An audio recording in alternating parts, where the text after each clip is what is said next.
Hey everybody, it's Charles, your hobby hero. I've got an awesome video for you guys today. Picked up another collection here recently, and I have cherry-picked some of the books out of that collection to share with you guys today. Before we get started, make sure if you haven't already, hit that subscribe button. I do appreciate it. Put out regular content about the hobbies that I love the most. So a little backstory behind this collection. I'm in a number of Facebook groups that buy and sell comics. It was actually a new comic book day this past week, and me and my brother go out and hit up local comic shops, check out their wall books, pick up our files, and so forth. And right as we were leaving for the day, I saw this guy post. He's got a collection for sale, 9 long boxes, $1,500 or best offer. And he was local. He was about 25 minutes away from where we were at the time. Asked him if it would work out if we stopped in and swung by and checked out what he had. He posted some pictures, and I'll be honest with you, he posted about 100 books, and I didn't recognize a single book out of the 100 that he posted, which is going to be very ironic when you see what kind of stuff that he had in here.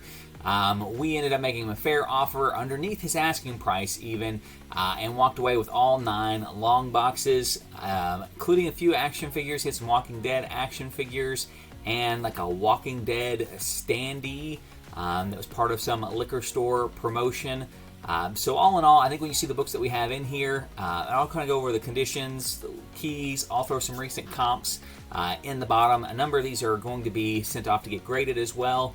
The boxes were packed full, but all the comics were bagged and boarded in order, which is worth its weight in gold in and of itself. So just to kind of give you an idea of how the shape is on these books, this guy was a true collector. As you'll see, bought lots of copies of specific books. For books that had direct and newsstand versions, he bought multiple copies, so he had one of each. So the conditions for most of these books are near mint to very fine at the worst, with very few exceptions in there. So we'll go ahead and get started. I got them stacked up over here. I'm going to share with as many books as I can. Again, there's 9 long boxes. We're not going to go through all 9 long boxes, but I've got a few books that I picked out here that were particularly of interest. First book up, this is Darth Vader #1. This is actually the 1:15 ratio movie cover variant. This book has been hot here lately because it's the first appearance of Black Chrysanthemum. So this book actually goes for less than the regular cover A. You do see that with a few ratio covers because people just aren't as familiar with the cover, so they don't gravitate towards it, and they don't really understand that it's 15 times as rare as the cover array that would be out there, but still a nice book to pick up. Again, near mint condition, all black cover, no spine ticks on this book, so this one's probably going to be going off to CGC. Next one up, personal favorite of mine. This is Howard the Duck #1, first book in his solo series here. It looks like it's got Red Sonja on the front, which is why this book has always been a favorite of mine. My wife is a huge Red Sonja fan. It is actually not Red Sonja. I can't think of the girl's name. I'll tag it down here at the bottom, but it's her first appearance in the comics as well. And hey, Spider-Man's in there too, always a plus. This book is probably like in the 8 to 8.5 range. Got a couple spine ticks on the book, but still great condition book for a book this age. Old 25 center. Howard the Duck #1. I think that book's got a ton of upside. All right, next one up, we've got, you guessed it, Hulk #1 in the Milestone edition. These books have actually really been taking off here lately because the real prints of these books are just astronomically expensive. If you can get these in high grades, some of these are going for several $100s, getting close to the thousands of dollars, just because they're old, they display nicely, and they're really hard to get in a high grade, just the way they were packaged whenever they originally came out, and they have those really thick cardstock covers, so once they are creased, they are creased. This one is not a perfect copy by any means. I would say probably in that fine to very fine condition, but again, not a bad little pickup in this collection. Alright, next one up. This is a fun one you don't see very often. It's X-Men #1. This was a giveaway book from Stridex. You had to mail in to get these comics. Those mail-in redemption comic books, you do not see a lot of them out there, and you don't see a lot of them in high grade. They're usually mailed back to you. This particular book is in near mint shape. I would say probably easily a 9.4 to a 9.6 candidate. Possibly, if we get a really generous grader, a 9.8, and you just do not see these books very often in a 9.8. Really excited about this book, actually. Again, it's one of those books that you just don't come across in collections very much, and really kind of highlights the type of collection this was, where he kind of went out and sought out some of the more rare things in this era, which was pretty exciting when just flipping through the collection.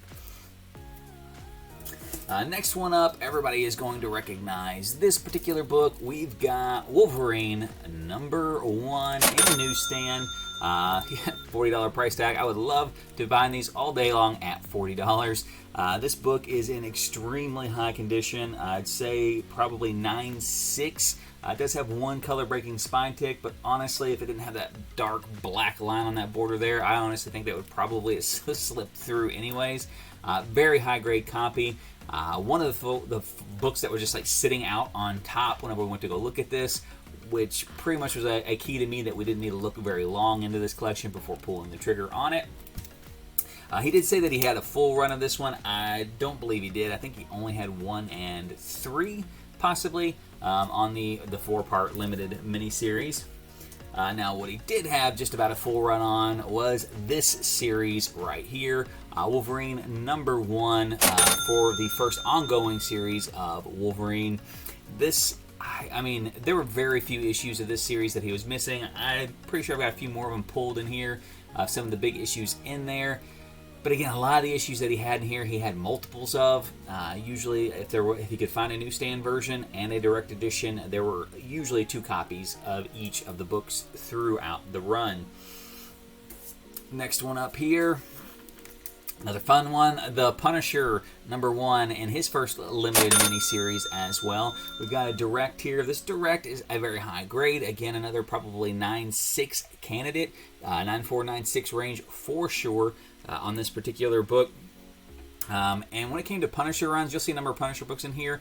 He had just about every single Punisher title / book / what if / crossover, all up to about the Punisher Max series that came out. There's an entire long box and then some of just Punisher runs, which this guy is red hot right now with all the talks of him coming to the MCU. And at this point, it's more of a matter of when than a matter of if it is coming. So these books I anticipate would only go up even higher. Speaking of getting the duplicates, here is that Punisher #1 and the duplicate in the newsstand. Now this one's not quite as crisp as the other one. It says probably in the 8.0 range. It does have some bigger spine creases on it. Probably one of the worst condition books that we had in the collection. I'd imagine it was just on the shelf in bad condition because this guy's storage has been on point for everything else that we saw in there. And that's a big reason why newsstands just go for a little bit more premium anyways. They get banged up before they ever get purchased. Next one up here. Okay, we've got Punisher #2 in that limited miniseries. I think I got the full miniseries pulled out here as well. On that, we've got Punisher #3 in the miniseries. We got Punisher #4, very similar cover to the Punisher #1 in his first ongoing series. This one's obviously on a newsstand again as well. And we've got Punisher 5. This one is the direct on that one. So the full series, multiples of the #1. Talking about that first full run. There we go. We got the oh crap guy in the window. It's about to get shot with a bazooka in the newsstand. I actually just had one of these and probably near mint, but it was a direct that I sold recently. This one's in pretty sharp condition for a newsstand too. I'd say, again, probably in that 9.4 to 9.6 range. I see one color breaking spine tick on the front, and the corners all look sharp. Bought it for $6, looks like.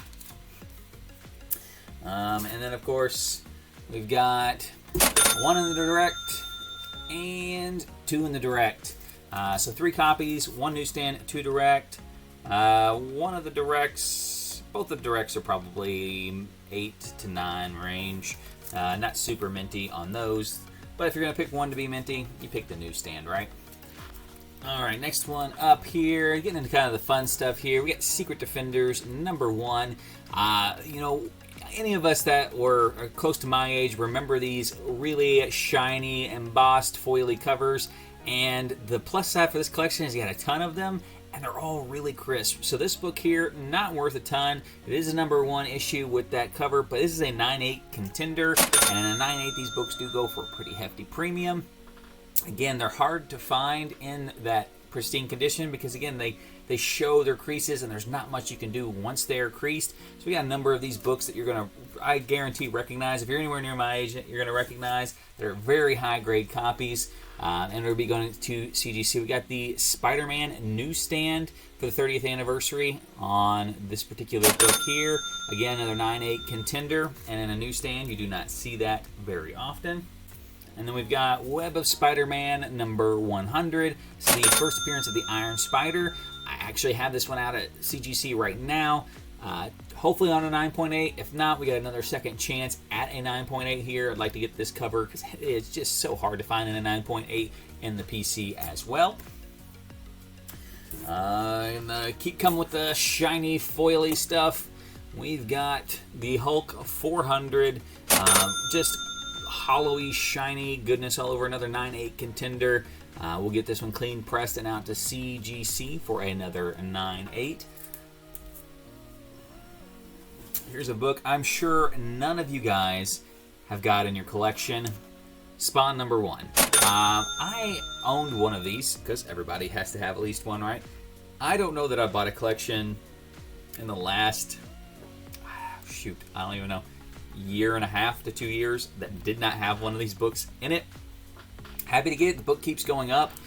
This one is not a 9/8, but honestly 9.4s of these are like closing in on like $150 to $200 right now, which is just crazy to me because I just can't imagine anybody who wants this book doesn't already have it.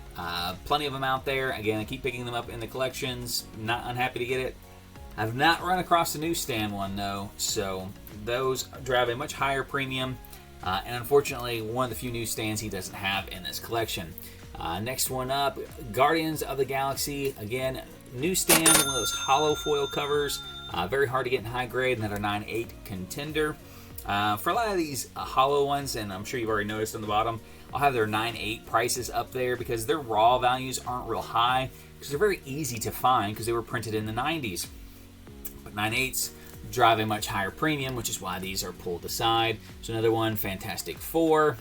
Again, nothing super significant about the books other than they're shiny, people remember them, people are nostalgic for them, and they're just hard to find in a 9/8. Now here's a book that is very common, and so common that I have 2 copies of it in this collection, but it is the newsstand version of it. First appearance of Doomsday. In Superman, this is his first print newsstand. And then he has the first print direct, both of them 9/8 contenders. So pretty excited about those. I had not seen or come across a newsstand one in forever. Another big book here with a character who's gaining lots of steam. We've got Gambit at last. Is #1 and a 9/8 contender again. Another book that you find pretty commonly, but again, almost impossible to find in a 9/8. Black cover, cardstock. All the kids that bought this just read it and, crammed it into their backpacks. Traded it for school lunches, whatever they did with it. Like, these books are usually destroyed when I find them in collections. Not this one though. Minty fresh 9/8 contender going off to CGC. All right, next one up, we've got X-Force #11. Second appearance of the real Domino, I think, on this one, and that always gets kind of fuzzy. If you're not familiar with the Domino character's origin in comics, I highly recommend just looking it up. I've talked about it on the channel before, but her first appearances are kind of tricky. Great book here, definitely picking up a little bit of steam as more Deadpool and more Domino projects are in the works. Here's a cover you've probably seen. X-Men number 268. Very popular Jim Lee cover, but this is actually the more rare reprint 30th anniversary logo down here at the bottom. I actually had one of these books here fairly recently. That was just the normal version of the book. So excited to get the 30th anniversary. Just a great Jim Lee cover.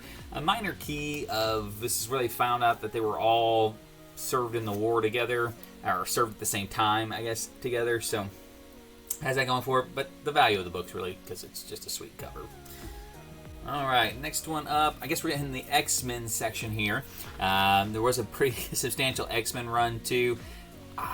Just trying to remember where it started from. Obviously, it didn't go all the way back to like Silver Age X-Men. I would say probably early 70s X-Men is where it started at. So lots of fun old stuff in here. But this one here, we've got X-Men number 257. It's actually got a lot of keys in it. First appearance of Psylocke as Lady Mandarin. This is the first appearance of Psylocke's like psychic blades, and it's the debut of Jubilee's costume, her more traditional animated series costume on this particular book here too. So a lot of X-Men spec going on. If any of that stuff shows up in the X-Men universe, you can bet this book will be going up as well. And with that book, we've got 256 as well. This is the appearance of Psylocke's classic costume. Also, first cover appearance of the Mandarin.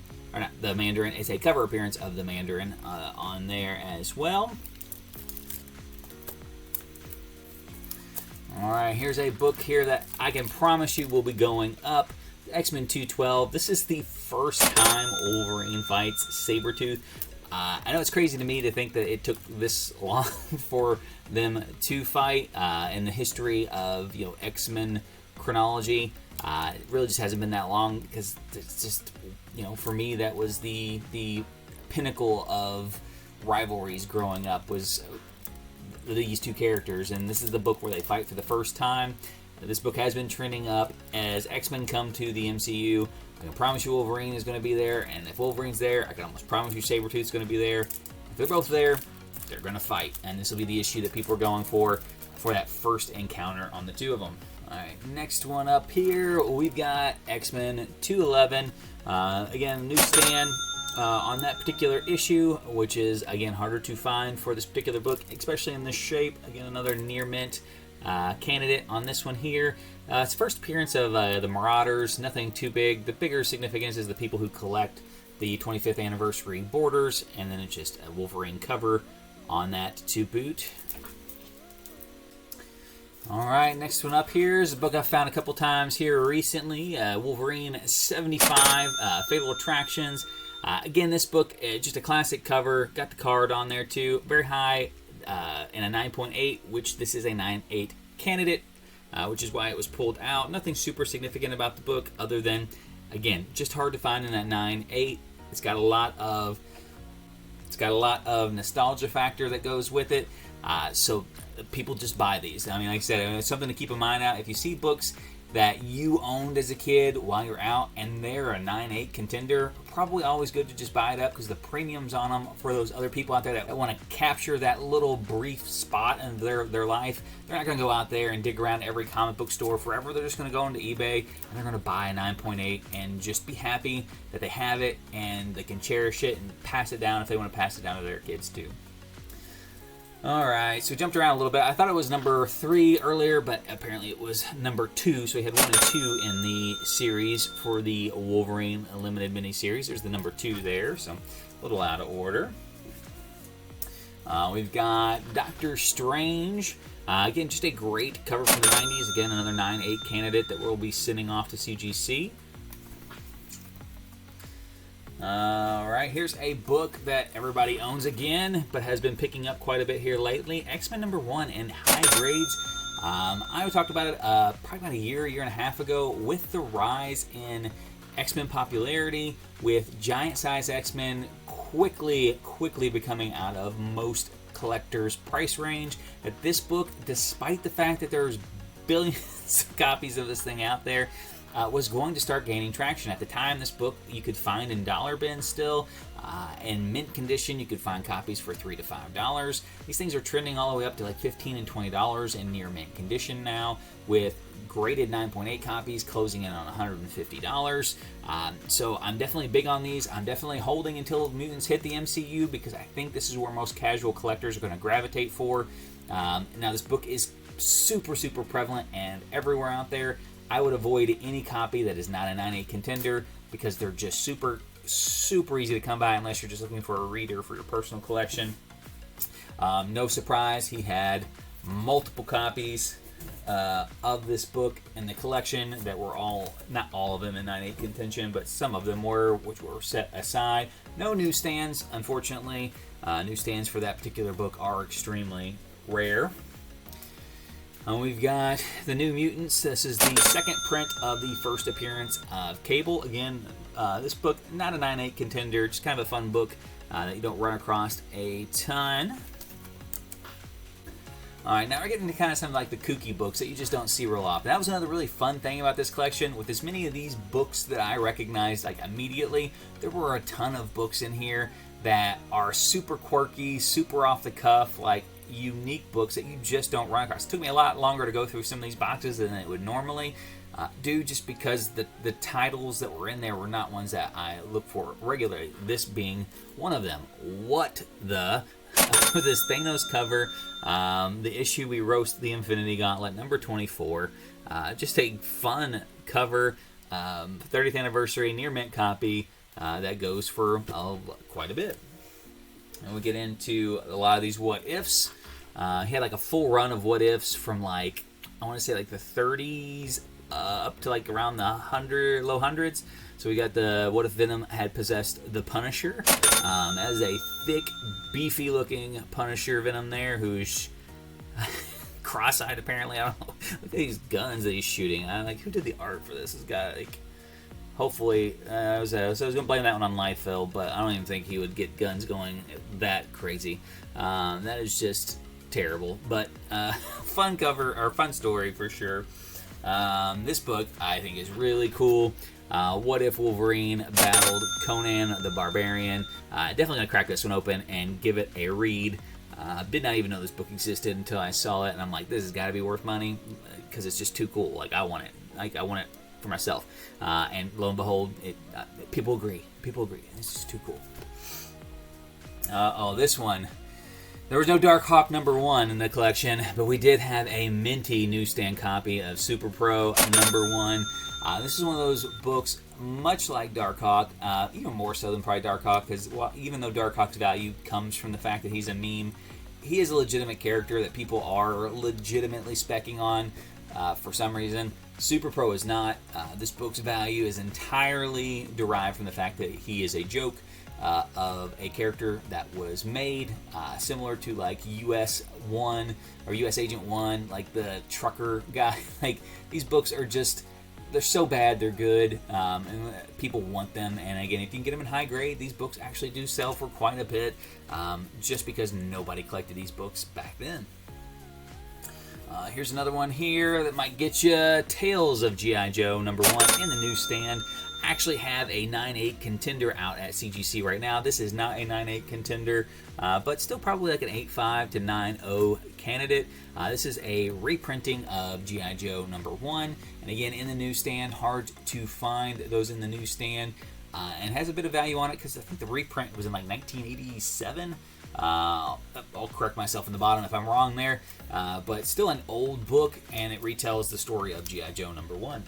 All right, next one up here. This one's a little different, and just kind of highlight the level of completion that this run really had. Like, a lot of the books had full runs in the thing in here. So we had like a full run of the Infinity War. We had some books in there. There's some minor keys in series, but I mean, to get a full run of any of these old Marvel series, especially in a near mint to mint condition, is just great. I love this cover too. This is just a super classic 90s cover. The main villain's, purple with white hair. I mean, can you get any more villain than that? I don't think you can. Slap the Infinity Gauntlet on there, and we've got the Magus triumphant all over this cover here. So again, lots of smaller runs that were just completed and in good shape. A little bit of Amazing Spider-Man, nothing crazy, which is unfortunate. But he did have some stuff that I did not have in my run yet. But definitely did not collect it to the same level that he collected some of these other books. One of the books that he had in here, we had The Amazing Spider-Man 583. This is, I think, the 5th print where Spider-Man meets the President, Barack Obama. There's a bajillion prints of this book and different covers. I have the regular 583 cover, but I did not have any of the variants in my collection. Here's another one that you guys, I'm sure, have never seen. 365, the disputed first appearance of Spider-Man 2099. And they actually had in this collection too. I don't think I have it in here, but they had like the handbook that was the true first printing of Spider-Man 2099. It was not a comic book, but a comic publication. I don't think I have it pulled aside in here, but so some 2099 spec in here. Surprisingly, not Spider-Man 2099 #1, but he did have the Amazing Spider-Man 365. Not a 9.8 contender, but a high-grade copy, probably 9.2 to 9.4 on that particular book. And then we've got some Star Wars. Nothing super huge in there either on the Star Wars, which was kind of saddening. This is probably the biggest Star Wars key that was in here. Tales of the Jedi, the Sith Wars. This is the first appearance of Mandalore. I do think this book has some spec behind it. I do think as the Mandalorian and Boba Fett are going back possibly to Mandalore to regain his Mandalorian status, that there could be more history, more information shared about this particular character, and could cause this book to go up as well.